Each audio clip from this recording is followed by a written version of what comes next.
Today I am going to break down for you the different kinds of greenhouse gases. I know that a lot of you are familiar with them, but for anyone who isn't, I'm going to break them down for you today so you can understand how they are contributing to climate change. So, what is a greenhouse gas? A greenhouse gas is any gas that traps heat in the atmosphere. So we have all of these gases that are trapping heat right in our atmosphere, just like a giant blanket around the earth, okay? Think about when you have on a blanket in the summertime and you get too hot, right? And you're uncomfortable and you have to take it off to cool down. So right now the earth has a giant blanket on it and it's too hot, it's uncomfortable.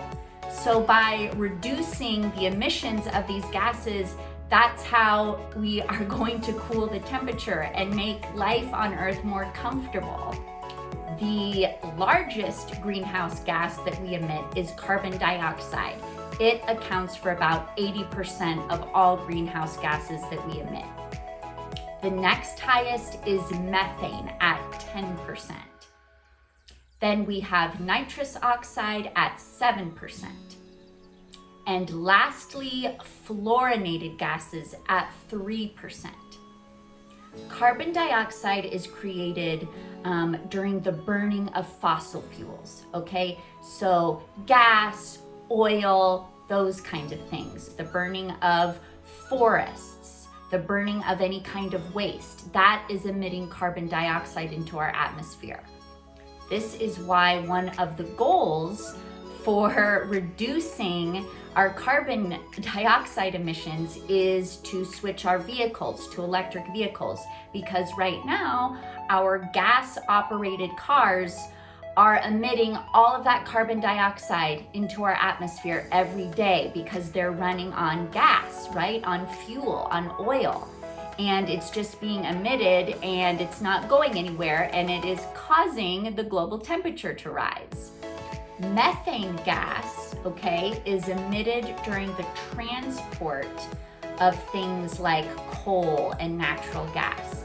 It also is emitted from livestock animals, so agriculture, all of the waste that farm animals produce. Methane gas also comes from our landfills. When we throw away food, like, leftovers and food that we didn't eat, when we just throw it in the garbage and it goes to the landfill, it just sits there and rots and creates methane gas. So that is a good reason why composting is so great, because you are essentially recycling that leftover food and it's going back into the soil and actually helping the earth instead of just releasing gases that contribute to global warming.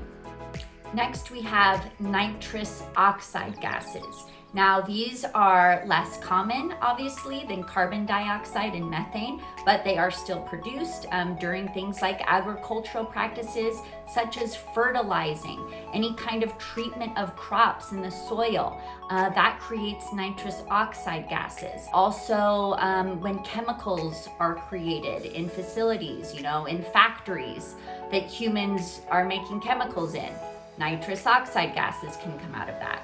Also, water treatment facilities, anytime ammonia is used, that creates nitrous oxide gases to be released to the atmosphere.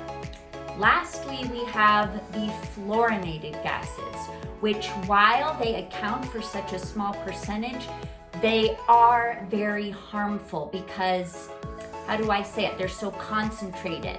So even when a small amount is emitted, it actually causes a lot of harm. Now, fluorinated gases are things that come from refrigerants or fire retardants, okay?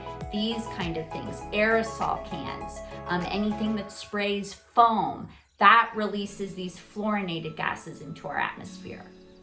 A great majority of the emission of all of these different gases is due to human activity.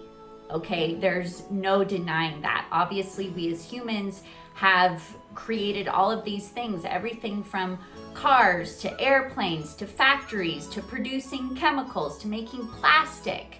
all of these things that we've created are now kind of backfiring on us. So that is why global leaders are trying to figure out ways that we can reduce these emissions.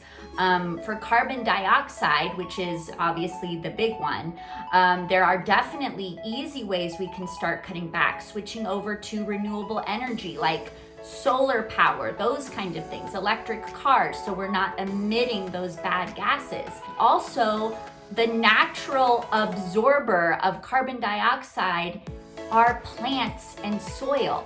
So the more we can, rehabilitate our forests and switch to ways of farming that are actually helpful to the planet, it can actually absorb that carbon dioxide. Those are the kind of solutions we need to be looking for. And people are definitely working on these solutions.